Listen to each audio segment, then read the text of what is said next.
What it do, what it do, what it does, what it does. Welcome back to Rise React. So look, check it, right?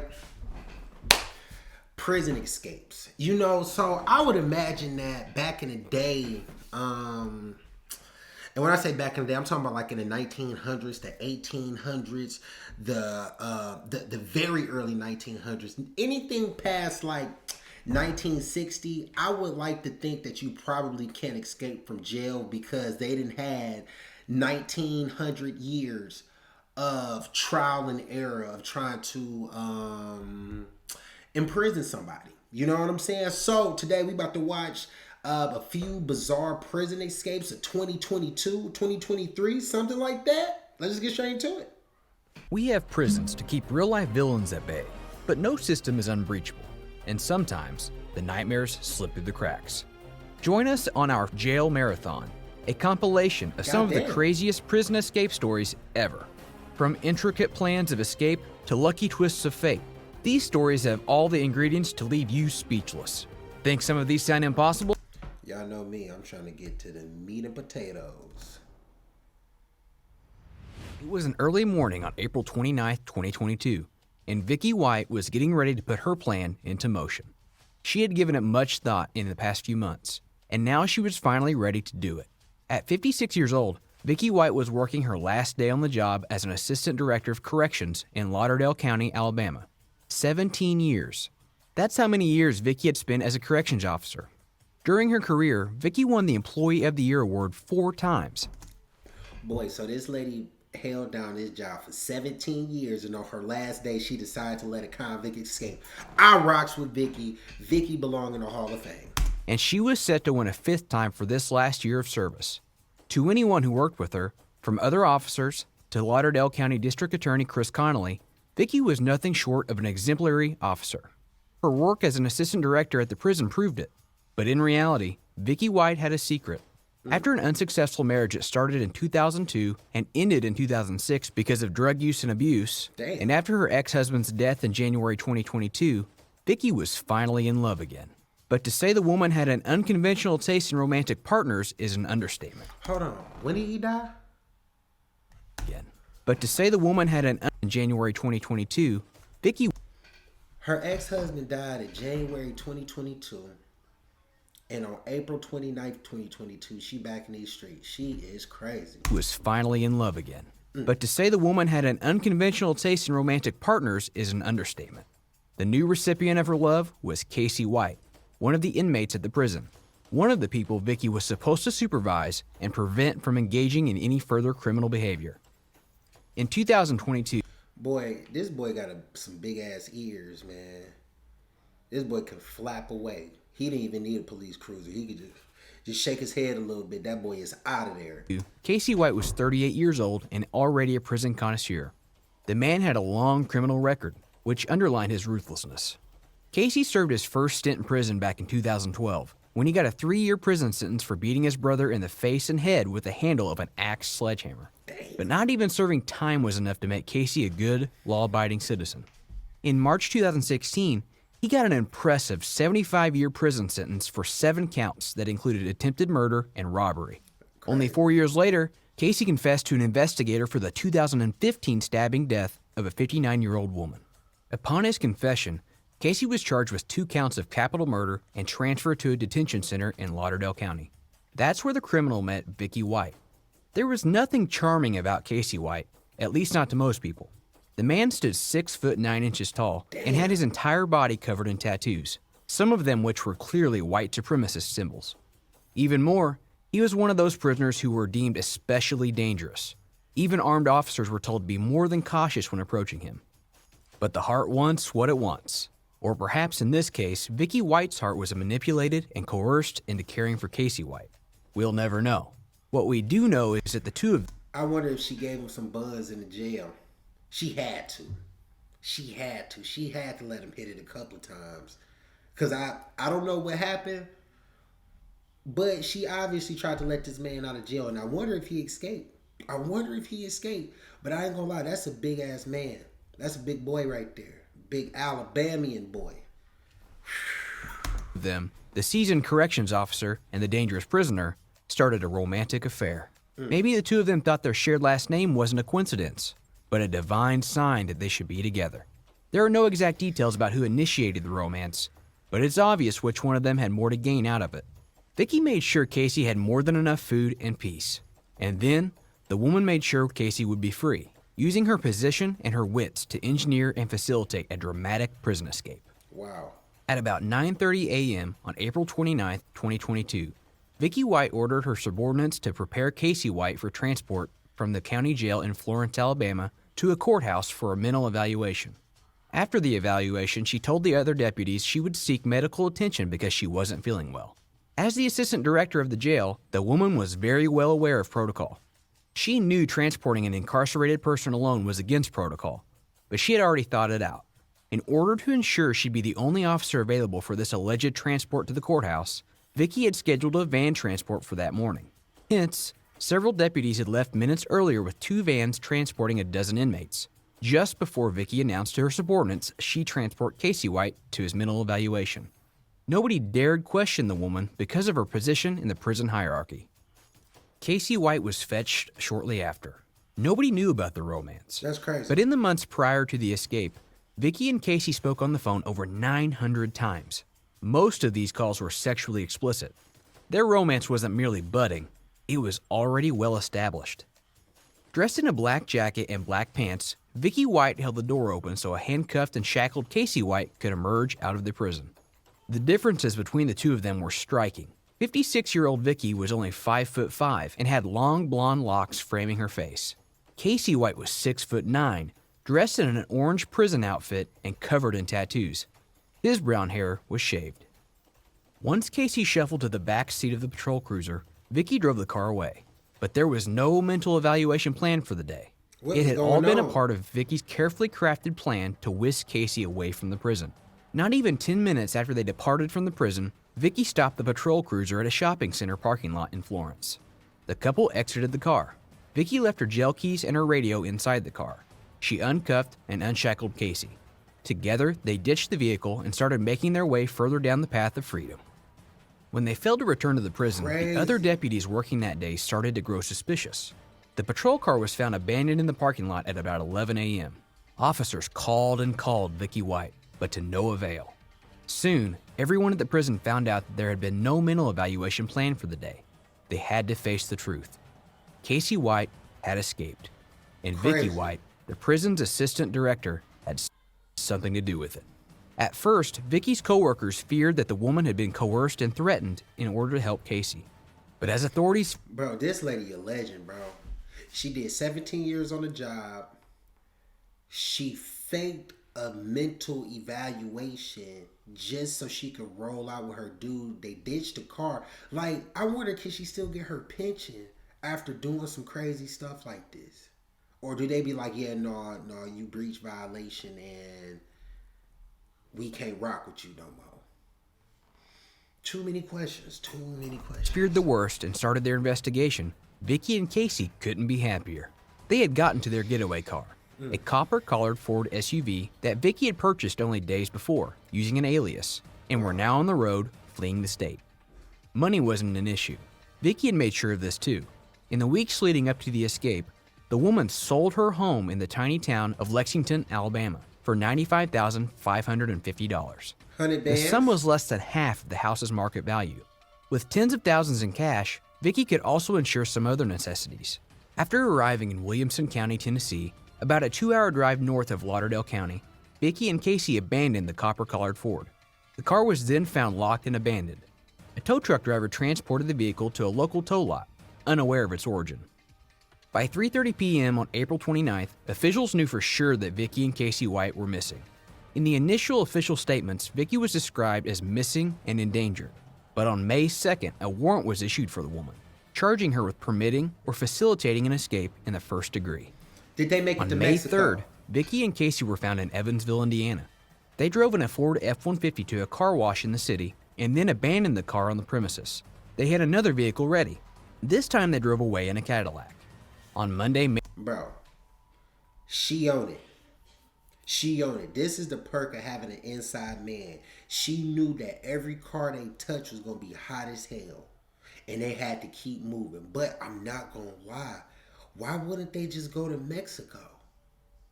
Why don't they just go to Mexico? Why are you traveling deeper in the States? Like, eventually you're going to get caught. Let's see what happened May 9th. May 9th, 2022, a task force from Alabama descended on Evansville and teamed up with the deputies and marshals in Indiana. They were going to capture the fugitives once and for all. They scouted the area, but it wasn't until later that day when they found out the fugitives' whereabouts. Evansville detective Darren Richardson was driving home when he spotted the Cadillac in a motel parking lot. He got the license plate and tipped investigators. Vicky and Casey had paid a homeless person to use their identification in order to rent the motel room. Casey White was at the wheel. The car drove away. What happened was like a movie-like car chase. Wow. But it all stopped when a law enforcement official rammed the suspect's vehicle, sending it into a ditch. No one knows exactly what happened then, but when police reached the Cadillac, Vicky White had been shot in the head. Casey asked officers to help his wife, repeating that he didn't do it. It is unclear whether he was trying to further confuse officers by calling Vicky his wife. Vicky White died shortly after. Her death was ruled a suicide. Perhaps she couldn't imagine spending the rest of her life on the other side of bars. As for Casey White, the man was arrested. After 11 days on the run, his escape was to an end. He was transported back to Alabama. He was then transferred to the William E. Donaldson Correctional Facility in Bessemer, Alabama. In addition to being charged with escape in the first degree, he was also indicted for felony murder in connection to Vicky's death. Damn. Casey White's trial is expected to begin on April 17th, 2023. Bro, I'm not gonna lie, they stupid as hell. They stupid as hell. Why? They had 11 days to make it to Mexico. They had 11 days to make it to Mexico. Why the hell are they in Gary, Indiana? It don't make sense. I mean, am I missing something here? French gangster saved prison by helicopter. Back in 2018, Fayed staged a spectacular escape, a tour de force which baffled authorities and turned Fayed into somewhat of a gangster superstar. It was a Sunday morning in July 2018. While some attended Sunday service, others, namely Red One Fayed, were getting ready for a show-stopping prison escape. Fayed wasn't a mere petty criminal. He was somebody in the world of crime, a seasoned gangster who took pride in his so-called craft. At 45 years old, the man has spent his entire life involved in some type of illegal activities. Red One Fayed was born in 1972 in France to Algerian immigrant parents. He didn't have an easy childhood. In 1988, his father abandoned his family and left Fayed's mother to care for 11 children. Damn. 3 years later, Fayed's mother died of cancer. Red One Fayed had always loved cinema, particularly gangster movies. When he was a child, awe-filled by the action-packed thrillers he would watch, Fayed swore he would either become a policeman or a thief. At only 19, he was already a delinquent, and so were his brothers. They all worked together toward a life of crime. I love that. I love that. Family stick together, bro. If we gonna do some illegal stuff, we gonna do some illegal stuff together. I love that. Instead of linking up with a whole bunch of just delinquents, I want to link up with my brother. I know him. I love him to death. Smart. I love this guy. Red One Fayed's first big robbery took place in 1990, when he was still a senior in high school. After robbing a bank, he switched to Boy, if this was his senior pick, my boy done lived a long life. hijacking and robbing armored vans. At that point, he didn't have big plans for the stolen money. Instead, he used the money to impress his friends.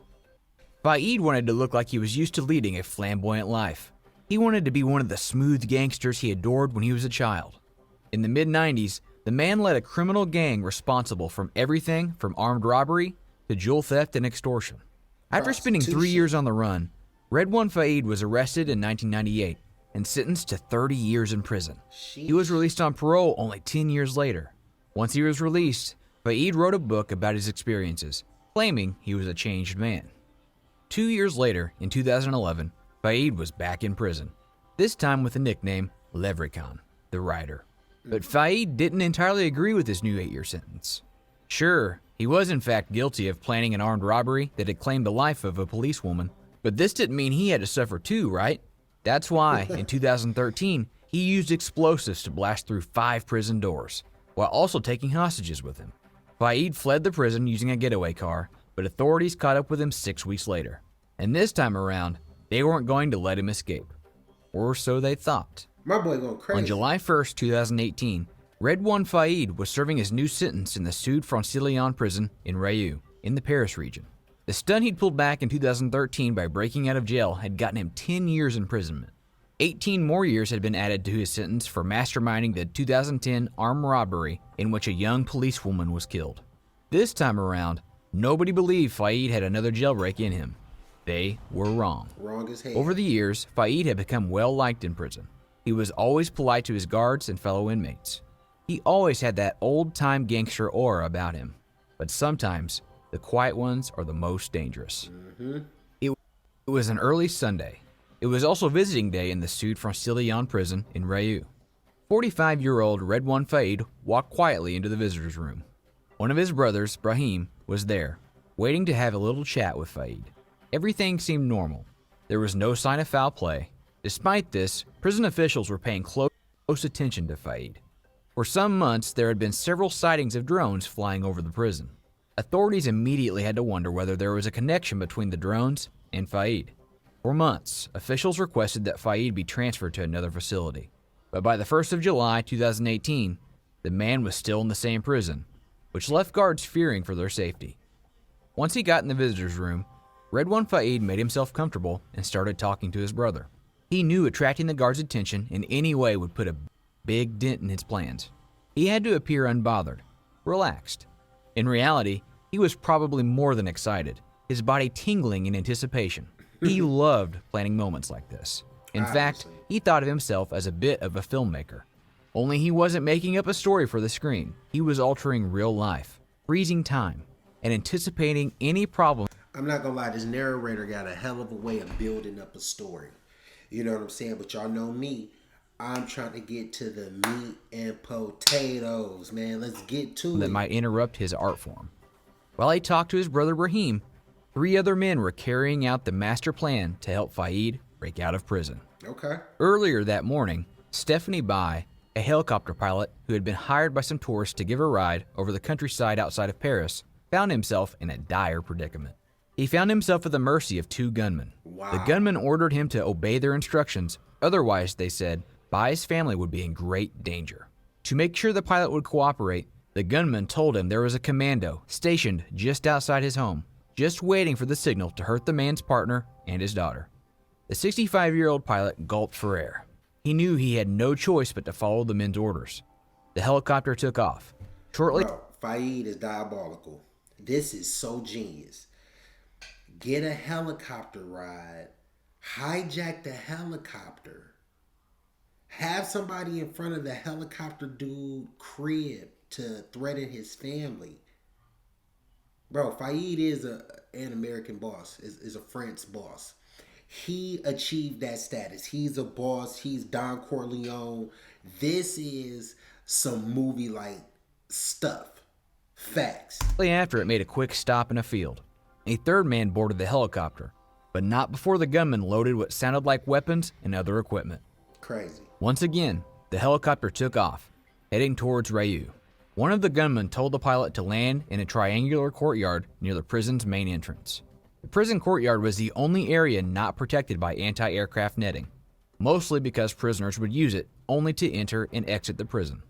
As the helicopter made its descent into the prison courtyard, guards were confused. No one was sure what was happening, not even the prison's central command. In hindsight, nobody believed anyone would be crazy enough to try to pull this kind of stunt. In hindsight, they were wrong. I love it. But then something happened. 2 armed men wearing black ski masks, paramilitary combat gear, and ski goggles to protect their eyes jumped out of the helicopter and into the courtyard. The men threw smoke bombs and tear gas canisters at all the surrounding buildings. Meanwhile, the third man remained inside the helicopter, his gun pointed promptly at the pilot's head. He ordered the pilot to hover the helicopter above the courtyard. Then, they waited. Meanwhile, the 2 other gunmen used a power saw to open the door leading into the prison building. They both had rifles and were ready to use them at any time. In a matter of minutes, one of the men entered the visitor's room. Fayed followed him. Together, the 2 men made their way out of the prison building. Nobody dared to prevent them from leaving the building. In fact, nobody was there, not even one guard. Once Fayed got to the helicopter, he knew he had to do one last movie-like gesture. He turned toward the prison and saw two people, a guard and an inmate, watching him from behind a window. Smiling like one of his beloved old-time gangsters, Fayed put his right hand to his temple into a mocking Air Force salute. Then, he was gone. A massive manhunt ensued, involving more than 3,000 French police officers. Redouane Faïd spent 3 months on the run before he was eventually caught. He was arrested on Wednesday, October 3rd, 2018, at around 4 a.m. local time. Perhaps his sentimentality was what gave him away. French special forces found Faïd in an apartment located in Creil, a city in the northern suburbs of Paris and Faïd's birthplace. After he was finally caught, Redouane Faïd was immediately taken to one of France's most secure prisons and placed in solitary confinement. Faïd still won, in a sense. His devotion to becoming a movie-like gangster was rewarded in 2018, shortly after he was arrested. French director Pierre Morel, best known for directing Taken, revealed his intention to direct a Redouane Faïd biopic. Wow. I just don't understand why these folks don't go to a country where they can't get extradited. 3 months is enough time for you to figure out how to cross some type of border. You know what I'm saying? 11 days is enough time to figure out how to cross the Mexican border. These two people wanted to get caught. I'm convinced. The escape of Pascal Payet is an incredible true story that shook the world. It's the story of a daring jailbreak in 2001 when convicted criminal Pascal Payet orchestrated his own escape from a maximum security prison in southern France. With only one accomplice and no outside help, he managed to break out of a facility that had been considered escape-proof for decades. His daring plan was full of clever adaptations and ingenious improvisations, making it one of the most daring prison escapes in modern history. This is the story of Pascal Payet's incredible jailbreak, a thrilling tale of intrigue, determination, and sheer audacity. I'm interested.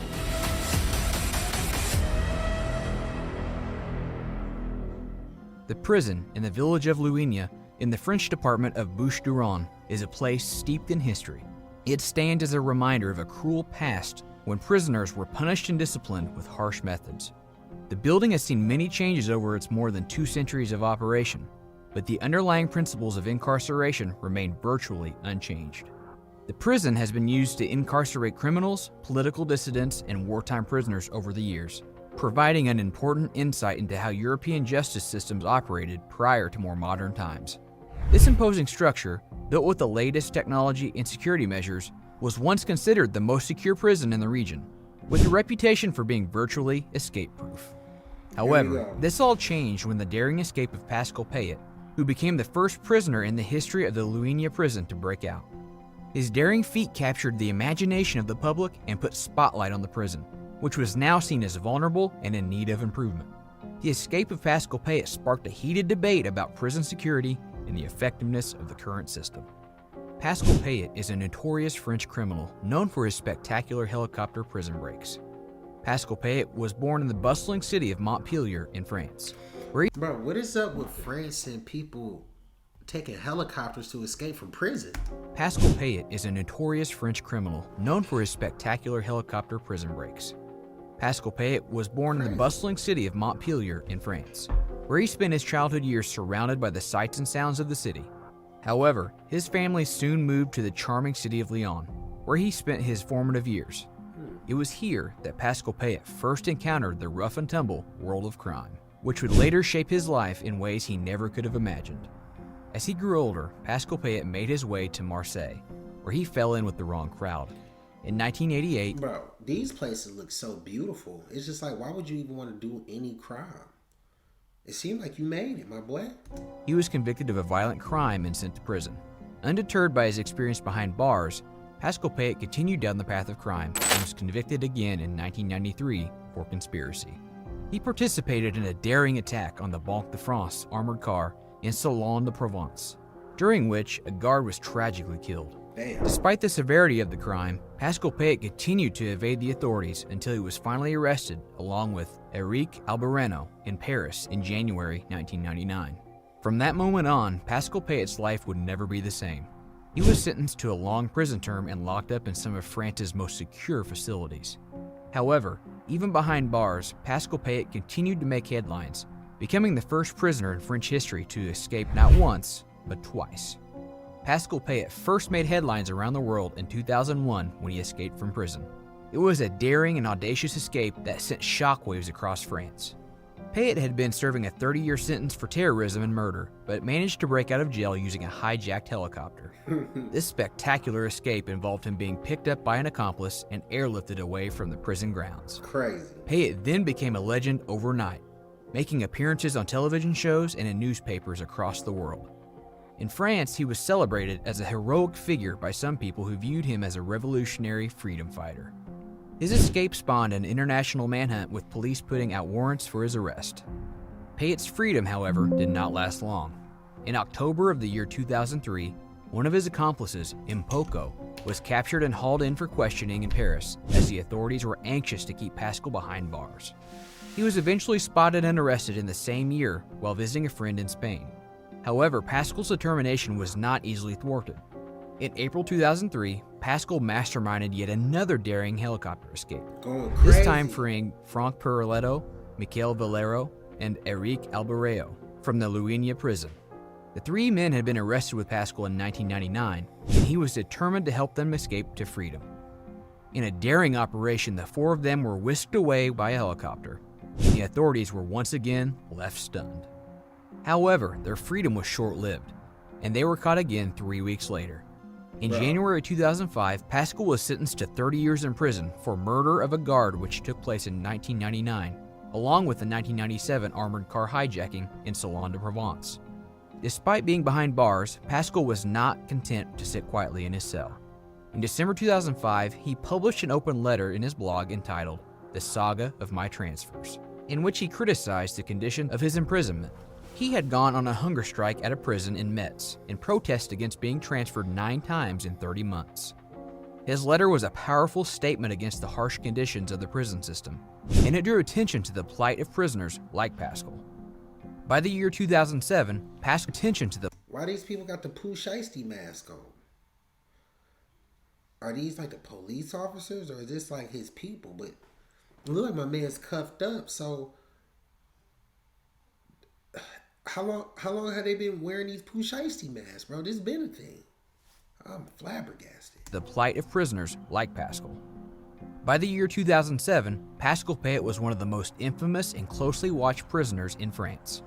He had earned a reputation as a daring and cunning criminal, and as a result, he was never kept in the same prison for more than 6 months. To ensure his safekeeping, Pascal was a prisoner who was kept in solitary confinement and was subject to heightened surveillance.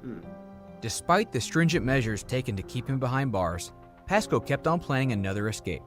On July 14, 2007, the country was celebrating Bastille Day, a national holiday that commemorates the storming of the Bastille prison in 1789. It was on this day that Pascal and his accomplices executed the most audacious prison break in French history. It was a dark and stormy night in Grasse, France, when all of a sudden the peace was interrupted by a loud roar of a helicopter. In the heart of the celebrations, 4 masked men hijacked a helicopter from Cannes Mandelieu Airport and made their way to Grasse Prison, where Pascal was being held in solitary confinement. Prison guards sprang into action, rushing to the roof of the high-security facility to investigate the commotion. The helicopter swooped down, and in a daring move, Pascal was snatched from his cell and whisked away to freedom. Despite the valiant efforts of the guards, the operation was over in just 5 minutes. And the 43-year-old Payet, who was still serving a 30-year sentence for the murder during an armored car heist in 1999, was nowhere to be found. The helicopter then landed in the town of Brignoles, where Pascal and his accomplices fled the scene. The pilot was released unharmed, but the authorities were left stunned. 2 days after the daring escape, a European arrest warrant was issued against Pascal Payet. News of his escape spread like wildfire, and people across the country were in shock. A nationwide uproar resulted in Pascal Payet's prison break, and the manhunt for him was one of the largest in French history. Pascal Payet's daring and dangerous escapades were finally brought to a halt in September 2007 when he was captured in the town of Mataró near Barcelona, Spain. He was transferred. At least my man's got the hell on for France, bro. Hold on, is Spain and France? Hold on. Let's figure this out. Hold on. Paris, France. No, Spain ain't France. I don't even gotta look that up. Hell no. He was at least smart enough to leave the country. To French custody along with his 2 accomplices and imprisoned in a secret location for security reasons. In June 2008, the criminal court of the Alpes-Maritimes department sentenced Payet to 15 years in prison with no chance of early release for a series of armed robberies and assaults against police officers during his time on the run. And in April 2011, the criminal court of Bouches-du-Rhône added an additional 5 years to Payet's sentence for his 2007 prison escape. His accomplices also faced... I'm not gonna lie, that's weak as hell they added on time for him escaping prison. Like, bro, if anything, they need to commend my man for even being able to think on that level. You know what I'm saying? Of being able to break out of prison several times. They need to get this man an award or something. Years in prison, while some other prisoners deemed complicit in the escape received lesser sentences. Despite his infamous reputation, Payet's incredible escapes and criminal exploits had profound effect on the French criminal justice system and on the entire nation. As people were left in awe of his audacity and cunning, his daring feats captured the attention of many, and his story was subject to numerous TV shows and articles. The Netflix original White Rabbit Project even featured an episode on him, where host Grant Imahara narrated the story while it was reenacted by French actor Thierry Bourard. Payet's story remains an inspiration for those who admire daring and fearless individuals. His legacy as a criminal mastermind and a man who dared to challenge the limits of the law will live on forever. However, his captivation with freedom ultimately proved to be his downfall, as he was brought to justice for his crimes and forced to pay the price for his life of crime. Drag. Penedo Jail is a correctional facility located in the city of Penedo, Alagoas, Brazil. Boy, I would hate to go to jail in Brazil. I feel like those type of country jails probably just so lawless. You know what I'm saying? The jail was built in the early 20th century and was originally intended to house a few hundred inmates, but it has since become severely overcrowded, with a capacity for approximately 150 inmates, but at times holding over 500. The conditions inside Penedo Jail are notoriously harsh, with reports of overcrowding, violence, and poor sanitation. Inmates are crammed into small cells with limited access to basic necessities such as food, water, and medical care. This looks so trifling. Some inmates reportedly sleep on the floor or in hammocks with no beds provided. Due to overcrowding, violence is also a significant issue inside Penedo Jail. Inmates are often forced to join gangs for protection, and fights and riots are a regular occurrence. The lack of staff and resources has also made it difficult to maintain order and prevent violence from escalating. However, it was in 2012 when Penedo Jail gained popularity, not only in Brazil, but all across the world. What's even more fascinating is that the recent surge in the prison's popularity was not due to any upgrades or changes in its policies, but because one inmate, Ronald Silva, tried to make a run for it in his wife's attire. Deep inside the walls of Penedo Prison, Ronald Silva sat on his bed, staring out of the small barred window. He had been there for months now, ever since his last failed escape attempt, and he was starting to feel like his life was slipping away from him. He had always been a man with a plan, a man who could think on his feet and make things happen. But here, inside these walls, he was just another inmate, another number in a sea of criminals. But Ronald was not the kind of man who would give up. He was determined to escape, All right, Ronald. to leave this place behind and start a new life on the outside. Do your thing, As he Ronald. sat there, staring out the window, he began to formulate a plan. He knew that he couldn't just try the usual escape. He needed to do something different, something that no one would expect. And that's when he had his epiphany. He would escape dressed as a woman. My boy It was looking crazy. It was risky. My boy looking crazy. He done shaved off his little mustache. And where did red come from? Is that supposed to be lipstick? My boy looking wow. But it might just work. He could see it all in his mind's eye, walking out of the prison gates in a dress. a wig on his head, and his arms and legs shaved clean. It was so outrageous that it might work. Ronald knew that he would need help. He couldn't do this alone. So he decided to take help from the closest person he had, and it was none other than his beloved wife. As soon as his wife arrived for a prison visit on the day of the escape, Introducing Astepro, steroid-free allergy relief that starts working in 30 minutes, while other allergy sprays take hours. Now with Astepro Fast Allergy Relief, you can Astepro and go. Our choices shape our futures. The future of businesses. she brought along an extra shirt, a wig, shoes, and bright red lipstick. Unbeknownst to her, she was about to become a willing accomplice in her husband's escape plan. With these items in hand, Silva began his transformation, eager to make a new persona and leave his old life behind. But this was no ordinary disguise. Silva went all out to create a convincing female persona, even shaving his arms and legs to look the part.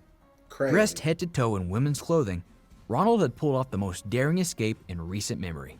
From a black wig to a little blue dress, he had raided his wife's closet and left everyone wondering how he had managed to pull it off.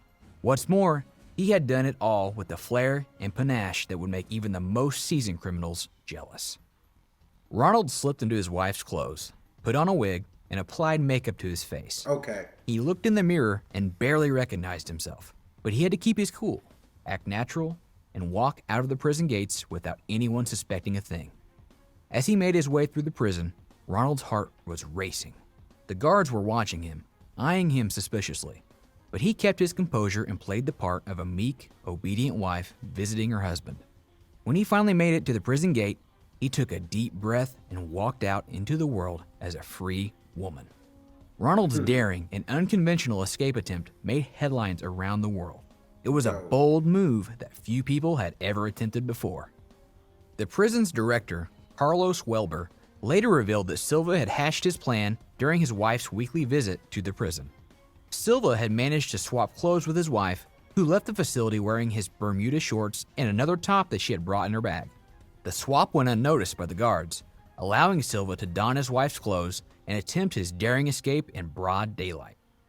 At first, it seemed as though Silva had succeeded in his daring plan. With his wife's help, he managed to walk straight out of the prison's front gates, confident in his new guise as a woman. Silva's heart was racing as he walked towards the nearby bus station, where his accomplices were waiting on their motorbikes. It was just a few more steps and he would be free. But then, disaster struck. Damn. A police officer spotted Silva almost instantly, remarking on his funny walking, as he hadn't quite mastered the art of walking in heels. Silva's dream of freedom was over before it had even begun. He was apprehended by the police and his accomplices were nowhere to be found. It was a crushing blow for Silva, who had gone to such great lengths to plan his escape. At the end, he was promptly taken back to the prison while still wearing his elaborate disguise. Damn. In a statement to the press, Carlos Welber, the prison's director, explained how the officer had become suspicious of Silva's unusual gait and demeanor, which gave him away. The officer's quick thinking and swift action prevented Silva from enjoying his successful escape for more than 30 minutes, and he was promptly returned to Pinedo Prison to face the consequences of his failed attempt. I ain't gonna lie to you, bro. I'm a little sad. And I'm gonna tell you exactly why I'm sad. I'm sad because not one of these people escaped and like really made it. You know what I'm saying? I was really hoping to hear that a story where somebody would escape and they're still out on the run. That's what I was looking for. You know what I'm saying? I ain't gonna say I'm pro prison escape, but man, anybody that goes through such lengths to ensure their freedom, I want them to stay free. You know, especially they ain't doing no other crazy crimes out here. They probably got to, but maybe in another country though. You know what I'm saying? Not saying that that's right, but I'm just saying, man, every dog deserves a bone someday, right? With that being said, man, look, man, make sure y'all like, subscribe. Y'all know what y'all need to do, man. Peace.